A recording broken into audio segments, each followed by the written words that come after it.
Hello everyone, good evening and myself Dr. Sonal Goswami, welcome to my channel Anesthetic Lives। तो मेरे live stream पे 3-4 लोगों ने, specially बहुत ज़्यादा मेजॉरिटी ऑफ द पॉपुलेशन ने नहीं, लेकिन 3-4 लोगों ने मुझे IBS के रिलेटेड क्या डाइट फैक्टर्स होते हैं, क्या सारी चीज़ें होती हैं, उनके बारे में पूछा था। Though it's not a major and prevalent question, लेकिन फिर भी ये बहुत ज़्यादा इंपॉर्टेंट क्वेश्चन है ना। आपके आसपास कोई ऐसा हो सकता है जिसको IBS की दिक्कत हो, या फिर जो लोग खुद IBS से सफ़र कर रहे हैं। तो आई थिंक आज इस छोटे से वीडियो में I will try to cover कि आप IBS में क्या खा सकते हो, क्या नहीं खा सकते हो, फूड मैप डाइट क्या होती है, IBS क्यों होता है। तो बहुत सारे फैक्टर्स होते हैं, तो we will be discussing everything bit by bit, है ना। तो we will start our this video and अगर आपको ये वीडियो पसंद आए तो प्लीज़ लाइक कर देना, कमेंट करना एंड चैनल को सब्सक्राइब करके शेयर भी कर देना। IBS होता क्या है? IBS का फुल फॉर्म होता है इरिटेबल बाउल सिंड्रोम। अब ये सिंड्रोम क्यों होता है? तो जो नॉर्मल पेशेंट्स होते हैं जिनको कोई दिक्कत नहीं हो रही है, उनका ब्रेन और स्टमक एक हार्मनी, एक कोऑर्डिनेशन में जीते हैं। हार्मनी कोऑर्डिनेशन का मतलब ये हुआ, हम जब भी कोई फूड खाते हैं तो हमारे पेट या हमारे इंटेस्टाइन से तो बहुत सारे हार्मोन्स रिलीज होते ही हैं, बट हमारा ब्रेन को भी स्टिमुलेशन जाता है, जिसकी वजह से वो बहुत सारे केमिकल मेडिएटर्स रिलीज करता है, जिससे अल्टीमेटली हमारा फूड का एब्जॉर्प्शन एंड डाइजेशन होता है। IBS के पेशेंट्स में ये जो जो ब्रेन और गट का एक्सेस होता है वो पूरी तरीके से हैम्पर हो जाता है, जिसकी वजह से आप जो भी खाना खाओगे उसको डाइजेस्ट करने के लिए इन अ बेटर वे आपका ब्रेन कोऑर्डिनेट नहीं कर पाता है आपके गट के साथ। तो this is one of the major factor जिसमें कि ये एक्सेस आपकी हैम्पर हो जा रही है एंड ये कोऑर्डिनेशन पूरी तरीके से खराब हो जाता है। तो पेशेंट्स को सिम्टम्स क्या क्या आ सकते हैं? पेशेंट को पेन होगा, एब्डोमिनल पेन होगा, बहुत ज़्यादा ब्लोटिंग सेंसेशन आएगा, हमेशा पेट फूला फूला सा लगेगा। इसके अलावा डायरिया एंड कॉन्स्टिपेशन दो मेजर फैक्टर्स होते हैं। अब किस पेशेंट को ज़्यादा डायरिया की दिक्कत हो रही है, किस पेशेंट को ज़्यादा कॉन्स्टिपेशन की दिक्कत हो रही है, इसके बेसिस पे हम IBS डिवाइड करते हैं कि कौन सा डोमिनेंट है ना, whether it is a diarrhoea dominant और whether it is a constipated dominant. इन सब के अलावा और क्या दिक्कत हो सकती है अगर ये सारी चीज़ें बहुत लंबे समय तक चलती जा रही है पेशेंट के लिए? तो अल्टीमेटली जो हमारा पेशेंट होता है उसको एंजाइटी होने लगती है, डिप्रेशन होने लगता है और बहुत सारी लाइफस्टाइल चेंजेस आने लगते हैं। तो हम कर क्या सकते हैं इसके लिए, है ना। तो IBS के लिए कोई भी एलोपैथिक ट्रीटमेंट इतना इफेक्टिव नहीं है, कन्वेंशनल मेडिकेशंस हमारी इतनी इफेक्टिव नहीं है कि पूरी तरीके से रूट से आपके इस IBS को पूरी तरह से क्योर कर दिया जा सके। इसीलिए हम फंक्शनल ट्रीटमेंट करते हैं। तो फंक्शनल ट्रीटमेंट क्या होता है? फंक्शनल ट्रीटमेंट का मतलब होता है कि हम आपको ऐसी लाइफस्टाइल बताएंगे जो आप अगर पालन करो तो आपका IBS कंट्रोल में रह सकता है ना। You can live a healthy life. तो what are the functional treatment के components? Lifestyle modification, exercise, yoga, meditations and lots of food habits change, है ना। फूड हैबिट्स जो होती है that is the one of the most important factor जो आप सबको फॉलो करना होता है। तो ओवरऑल हम क्या करेंगे, हमारे जितने भी फूड हैबिट्स के बारे में हमें डिस्कस करना है उनको हम दो पार्ट्स में डिवाइड करेंगे। द फर्स्ट पार्ट बीइंग कि आपको कौन कौन सा फूड खाना चाहिए and the second part being आपको कौन कौन सा फूड जो है वो अवॉइड करना चाहिए, पूरी तरीके से नहीं खाना चाहिए। उसके बाद हम थोड़ा सा एक स्मॉल डिस्कशन रखेंगे कि फूड मैप डाइट क्या होता है और डॉक्टर्स इसे क्यों बोलते हैं खाने के लिए फॉर IBS पेशेंट्स, ठीक है। तो in food habits first of all we will be discussing कि हमें कौन से फूड्स नहीं खाने चाहिए, क्योंकि there are certain long list of foods है ना जो हमें नहीं खाने चाहिए, जो कि हमारे IBS को और ज़्यादा एग्रीवेट कर सकते हैं या फिर से प्रेसिपिटेट कर सकते हैं। तो उसमें total we will be studying about 10 different categories. तो हम लोग शुरू करते हैं कि कैटेगरी पे सबसे पहली category of foods are dairy products. Dairy products कौन कौन से होते हैं? सिंपल सी चीज़ें हैं, जिस भी चीज़ों में लैक्टोज प्रेजेंट हो, लैक्टोज इंटॉलरेंस ऐसे पेशेंट्स को बहुत ज़्यादा देखा जाता है, जैसे कि कर्ड हो गया, मिल्क हो गया, योगर्ट हो गए, ग्रीक योगर्ट हो गए। ये सारी चीज़ें आपको पूरी तरीके से अवॉइड करनी चाहिए। क्यों? क्योंकि ये सारी चीज़ें जैसे ही आपके इंटेस्टाइन में जाती है ना, वहाँ पर जाते ही बहुत ज़्यादा इन्फ्लेमेशन कॉज करता है। उस इन्फ्लेमेशन की वजह से लीकी गट्स होते हैं और ये जो लीकी गट होता है वो अल्टीमेटली आपके IBS को फिर से ला देगा, है ना। तो आप या तो डाइजेशन हो जाएगा, इंडाइजेशन होगा, या तो डायरिया, या तो कॉन्स्टिपेशन, जो भी आपका डोमिनेंट IBS है। तो first category of foods are dairy products. Second category of food that is gluten. Gluten IBS के पेशेंट्स को पूरी तरीके से नहीं खाना चाहिए। ग्लूटेन इनसेंसिटिविटी होती है इन दीज पेशेंट्स, है ना। अब हमारी इंडिया मेजर किसके ऊपर डिपेंडेंट है? ग्लूटेन के ऊपर डिपेंडेंट है। वीट में ग्लूटेन सबसे ज़्यादा पाया जाता है एंड यू ऑल्सो नो कि हम लोग roti is a very very मतलब prominent food in our Indian culture यार। तो या gluten containing all the foods should be avoided by IBS patients. Third category of products is soya products. Soya products में क्या आ जाएंगे, आपके सोयाबीन्स आ जाएंगी. Soybean जो प्रॉपर उसका वेस्ट प्रोडक्ट्स होते हैं, उससे जो सोया बड़ीज बनाई जाती हैं, सोयाबीन्स होते हैं, all the soya this should be avoided by these patients. Why? Because these things can irritate your bowel. अगर bowel irritation होगा तो inflammation होगा तो again patient का IBS precipitate कर जाएगा. तो this is the third category of products. Fourth category of products is the corn. Corn, हम मूवीज में जाते हैं यार, बैठ के अच्छा खासा पॉपकॉर्न खाना शुरू कर देते हैं, but these patients they can not and they should not eat corns. Corns आजकल बहुत ज्यादा जेनेटिकली मॉडिफाइड कॉर्न्स आने लगते हैं, वो आईबीएस के पेशेंट्स को ज्यादा प्रेसिपिटेट करते हैं.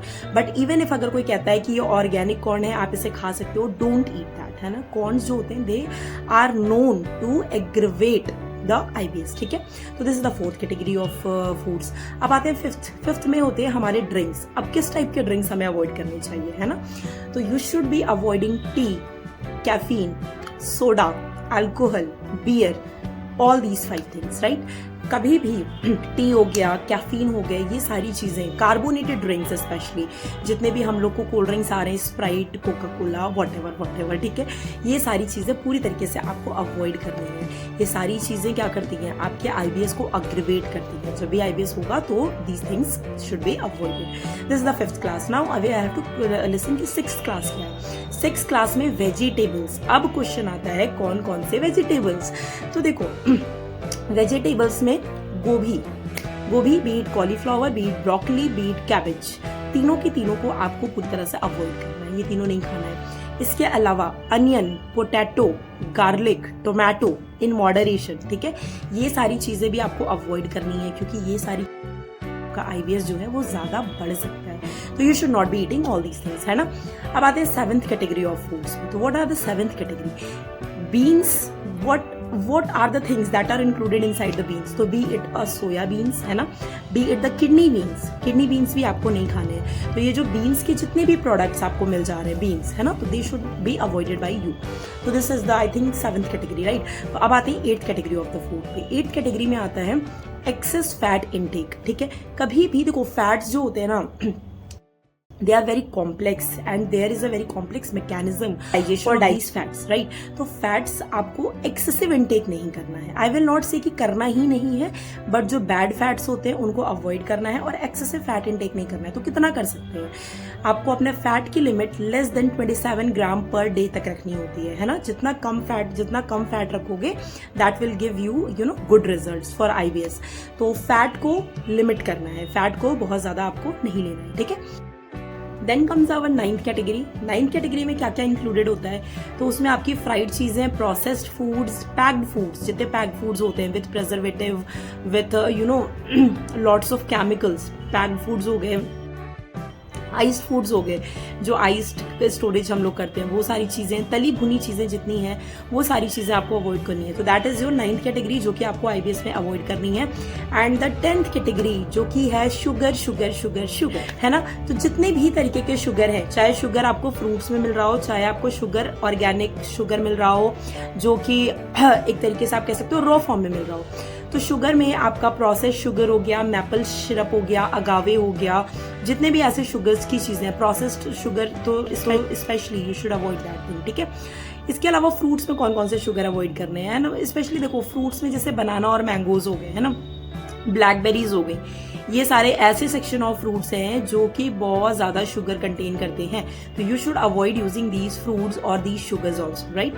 तो ये एक ब्रॉड क्लासिफिकेशन मैंने बताया है 10 डिफरेंट चीजों का जो कि आपको अवॉइड करना चाहिए. अब क्वेश्चन आता है खाना क्या चाहिए. तो दैट इज वेरी इंपॉर्टेंट, है ना, कि हमें खाना क्या क्या है. तो let's discuss it in the next part. Then comes the next category of food जो हम खा सकते हैं. ना खाने वालों की तो लिस्ट बहुत लंबी हो गई है ना. तो अब हम खा के क्या कह सकते हैं. तो उसमें सबसे पहले अगर हम स्टार्ट करें तो हमने आपको सबसे पहले बोला था मिल्क नहीं खाना. तो कौन सा मिल्क ले सकते हो आप, कोकोनट मिल्क या फिर आलमंड मिल्क, है ना. ये जो मिल्क होते हैं they are very helpful.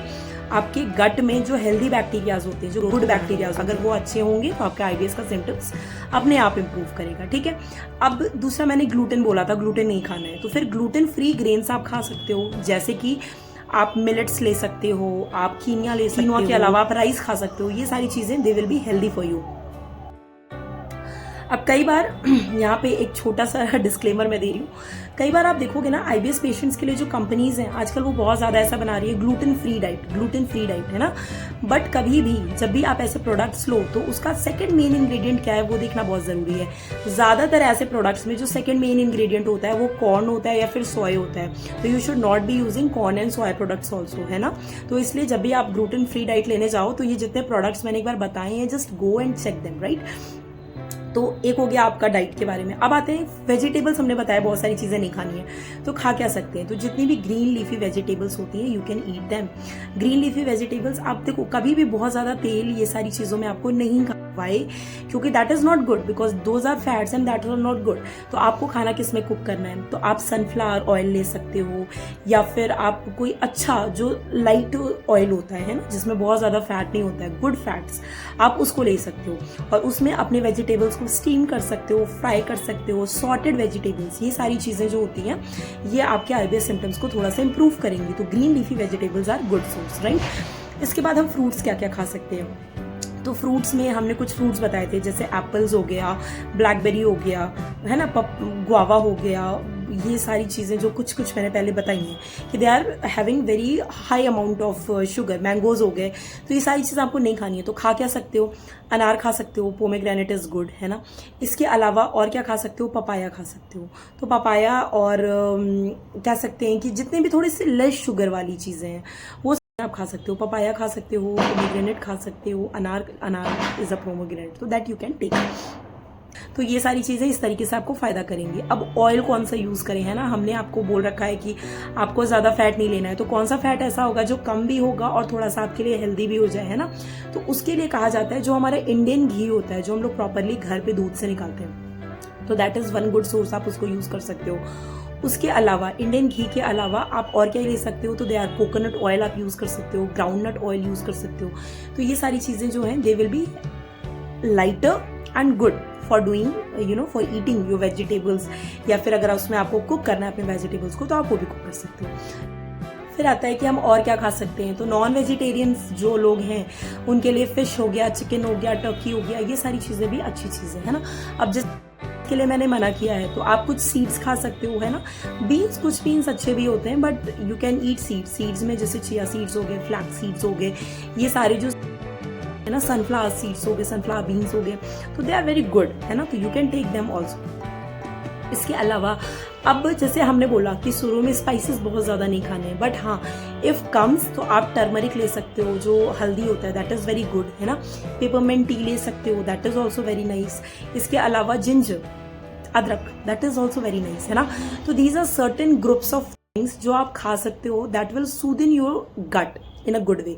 Oats होते हैं, oats they are also good, है ना, they are also good for your stomach, तो you can also take in a mild moderation thing.